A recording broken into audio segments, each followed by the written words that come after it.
Oke, jadi ini running model yang pertama, yang besarnya ini sudah hampir selesai ya. Jadi ini udah tinggal 40 detik lagi. Cuman tadi saya sedikit ubah, jadi modelnya tidak jadi 1 tahun tapi hanya 3 bulan. Oke, jadi ini kita tunggu sebentar sampai hasilnya keluar.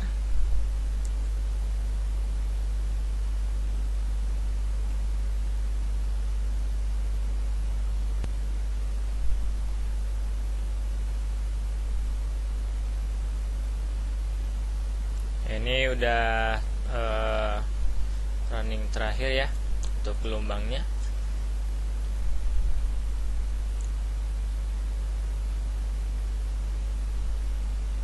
Oke, jadi nanti apabila teman-teman sudah berhasil running modelnya, nanti di sini dia akan ada peringatan tentang jumlah errornya dan juga warningnya. Nah, kadang ini dia akan memberitahu apabila ada kejanggalan-kejanggalan yang terjadi pada model teman-teman. Selanjutnya ini teman-teman bisa close saja hasilnya. Lalu di sini kita akan lanjut pada tahapan selanjutnya, yaitu adalah nesting 2 dan juga running detail model. Jadi untuk yang hasil dari nesting pertama ini kita coba buka kembali ya foldernya, yaitu folder yang ini ya. Sehingga nanti kira-kira teman-teman bakal dapat yang seperti ini ya. Ini hasil runningnya. Nah, di sini mungkin kita coba lihat dulu ya quick plotnya gitu ya. Oke, jadi sini kita coba buka dulu ya untuk yang grid besarnya. Di sini saya saya lihat saja ya untuk file trimnya atau file flow-nya. Sini saya akan coba tinjau water levelnya saja. Quick view. Lalu di sini kita tambahkan garis pantai ya, agar lebih cantik. Kita kasih warna garis pantainya hitam. Lalu kita add to plot. Nah, sehingga nanti bakal terlihat ya kira-kira pasang surutnya itu perambatannya seperti apa gitu ya. Nah,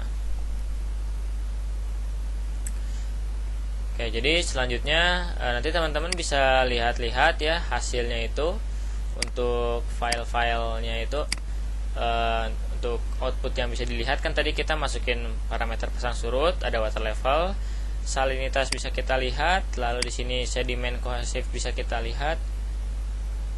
Nah, lalu di sini ada hasil-hasil atau perubahan dari morfologinya, bed level dan sebagainya. Nah, kalau sudah nanti kita selanjutnya langsung saja kita akan melakukan nesting 2. Jadi teman-teman tinggal klik tools ya, lalu klik yang nesting 2 ini. Nah, di sini dia minta boundary file untuk detail model ya.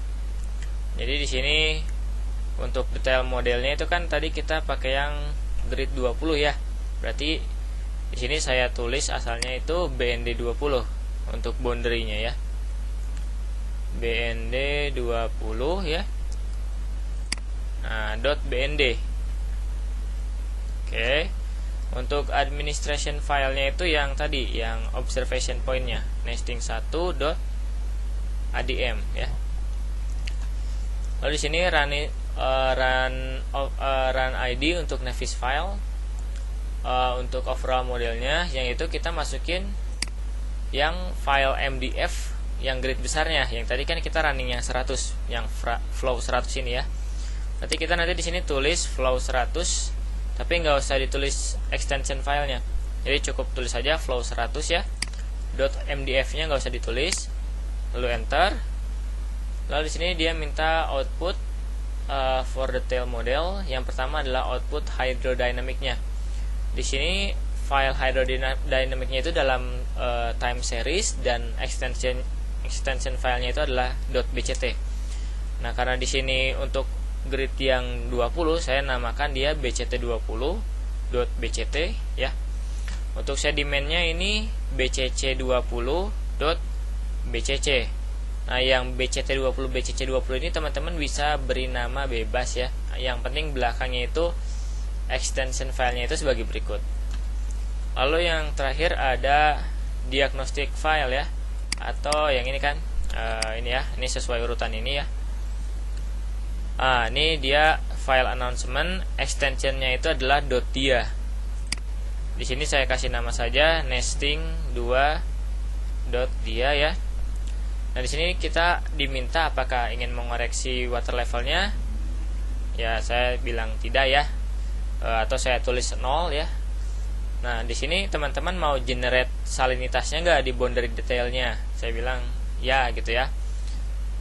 Berapa salinitas yang mau ditambahkan? 0 gitu ya. Jadi ini memang sudah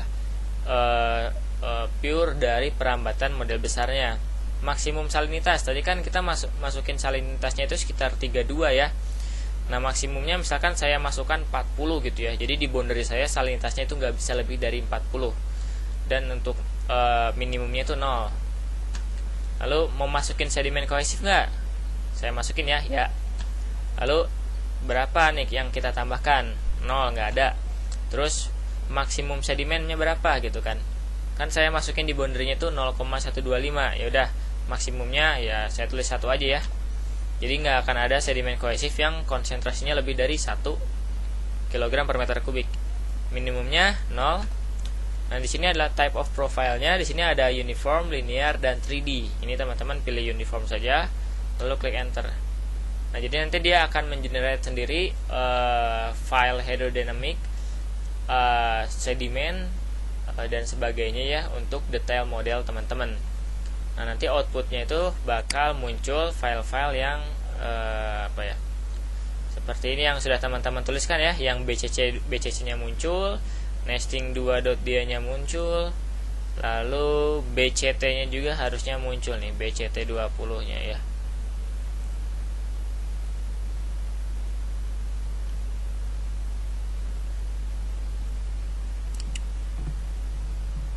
Nah, ini ya BCT20.bct-nya juga muncul.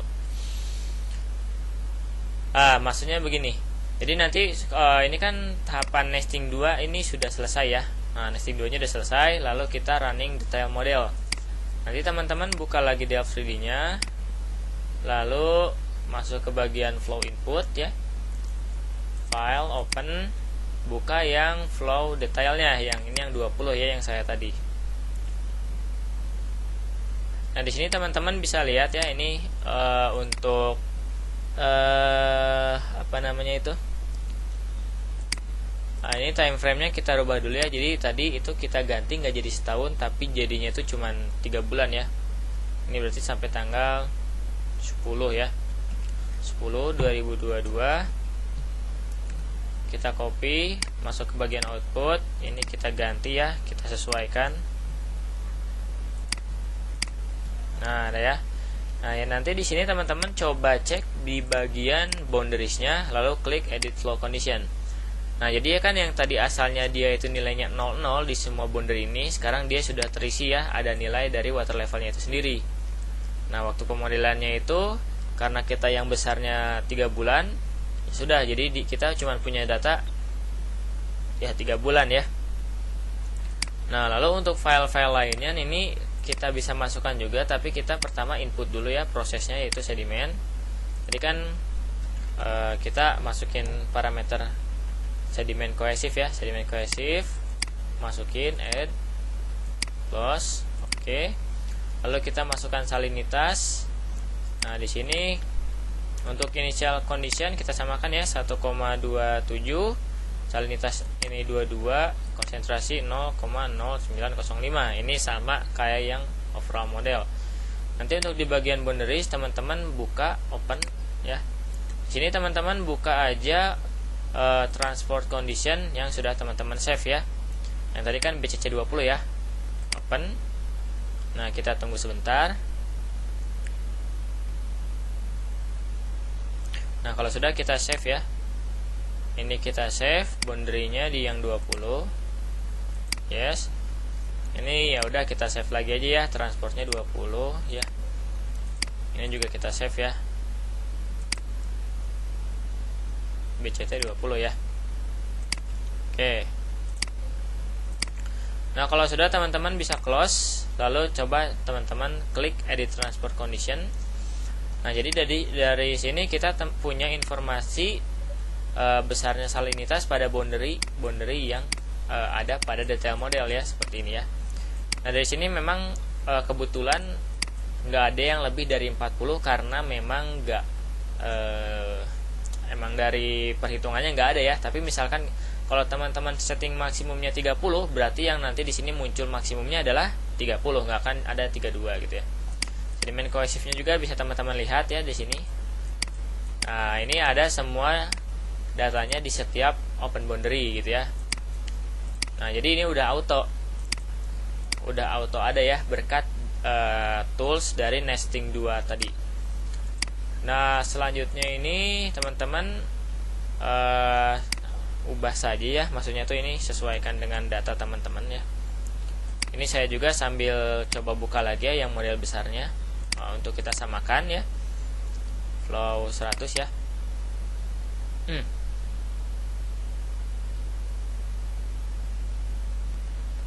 Oke, ini yang flow 100-nya yang sebelah kanan, ini kita akan samakan ya nilai-nilainya. Initial condition-nya sama, boundaries. Nah, untuk physical parameternya ini ya, saya agak lupa nih. Oh, ini 29,44. Ini tergantung dari lokasi studi teman-teman ya.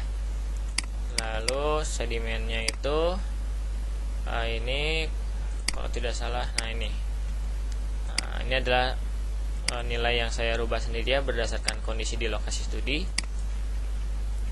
Nah, kalau sudah ini nanti teman-teman save lagi ya. Nah, ini kan kita save baru sedimen 20 ya. Lalu untuk morfologinya kita save juga mor 20 ya. Nah, kalau sudah oke, karena ini contoh ya. Di sini kan kita memasukkan inputan historical interval, berarti kita wajib harus ada minimal 2 file 2 titik observation point. Nah, di sini karena ini hanya coba-coba, ini kita akan coba ya, langsung saja kita masukkan asal observation point-nya misalkan di sini dan di sini gitu ya. Lalu kita close, lalu misalnya ini kita save ya. Misalkan ini nesting 2 ya .obs. Nah ya, gitu aja. Oke, lalu kita save MDF. Lalu kita, nah untuk awal ini saya tidak masukkan kopling dengan wave terlebih dahulu ya.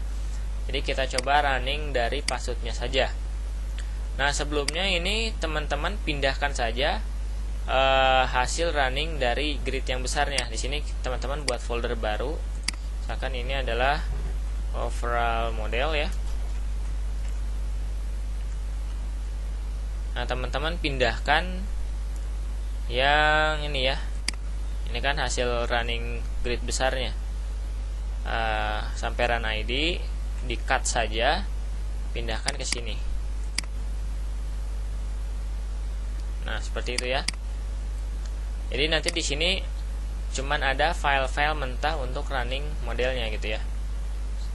Nah, selanjutnya nanti di sini teman-teman select working directory dulu. Nah, pastikan dia ada di folder nestingnya ya, jangan masuk ke yang overall model. Lalu kita start, lalu kita coba running flow 20 ya.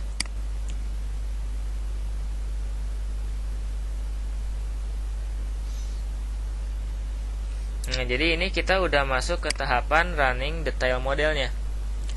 Cuman di sini running detail modelnya ini belum nesting sama gelombangnya ya teman-teman. Jadi nanti untuk teman-teman nesting sama gelombangnya, teman-teman sebentar ya, kita coba tunggu dulu ini sebentar. Kita hanya pastikan model ini jalan untuk komputasinya. Oke, dia jalannya komputasinya, tapi kita harus nunggu dulu sejam. Oleh karena itu ini saya stop dulu ya. Ini saya stop. Lalu di sini kita hapus saja file komputasi yang ini ya. Nah, jadi kalau kita udah pisahkan foldernya, ini file yang besar ini dia otomatis tidak terganggu dengan komputasi yang baru. Nah, tadi kita coba buka lagi ya. Nah, ini ada sedikit tambahan, mungkin terakhir. Kita buka lagi yang flow 20 ini. Nah, selanjutnya kita akan coba kopling dengan gelombang ya, yang mungkin sebelumnya di model besar tidak saya tunjukkan ya. Caranya itu adalah masuk ke bagian proses, checklist bagian wave, lalu online dev 3D wave. Nah, lalu di sini kita pastikan ya historical interval, communication filenya. Nah, kalau sudah kita save MDF ya, lalu kita close, kita masuk ke bagian wave input. Nah, di sini kita coba buka open ya. Nah, ini kan ada wave yang hasil run yang model besar ya. Nah, teman-teman masuk ke bagian hydrodynamic. Lalu di sini ada checklist run wave together with flow. Artinya nanti kita kopling dia. Cuma di sini kita ubah menjadi run-nya dengan model yang flow 20 ini. Nah, ya. Di sini untuk grid-nya teman-teman import grid 100 dan import grid yang detail modelnya yang 20. Nah, ini ya. Lalu di sini untuk batimetrinya, nah di sini yang 20 select batimetri yang 20. Yang 100 masukin yang 100. Nah, gitu ya. Nah, lalu di sini ada nesting. Nah, di sini yang grid 20 ini dia udah auto nesting ke grid 100 ya.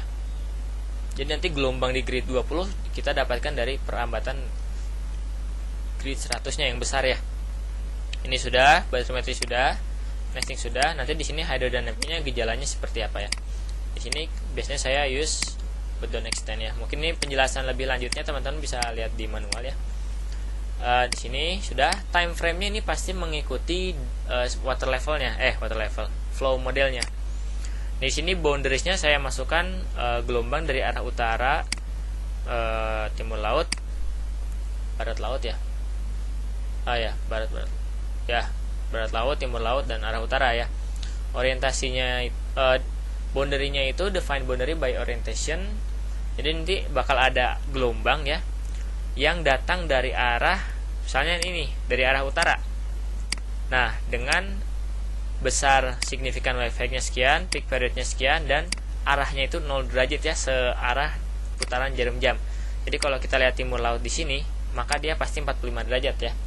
Kalau northwest berarti putaran searah putaran jarum jam, berarti dia 315 derajat ya. Yang mutarnya kan ke sini ya, ke arah kanan.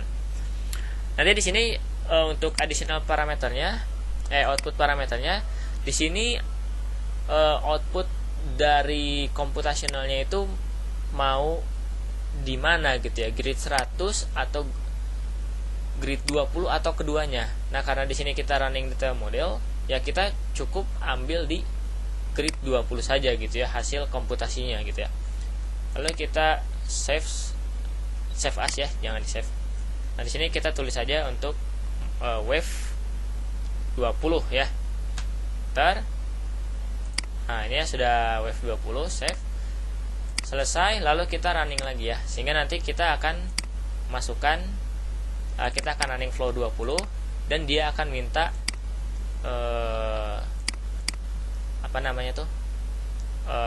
wave-nya ya. Oke. Dan nanti kita tinggal tunggu ya hasil komputasi ini kira-kira makan waktu berapa lama ya. Yang tadi cukup lama. Oke, jadi ini udah berapa menit ya videonya. Oke, jadi mungkin ini sekian ya video untuk tutorial nesting 1, nesting 2 dan sebagainya dengan Delve 3D. Sebenarnya teman-teman bisa coba juga menggunakan aplikasi dashboard dan sebagainya. Insya Allah mungkin insya Allah lancar ya teman-teman ya untuk yang ada kerjaan dengan software ini gitu ya. Sekian dari saya, terima kasih. Wabillahi taufiq wal hidayah. Wassalamualaikum warahmatullahi wabarakatuh. Ya, ini mungkin hasilnya tidak akan saya perlihatkan ya, tapi secara umum itu cara kerjanya seperti itu gitu ya. Nanti ini kita tunggu saja hasilnya ya. Oke.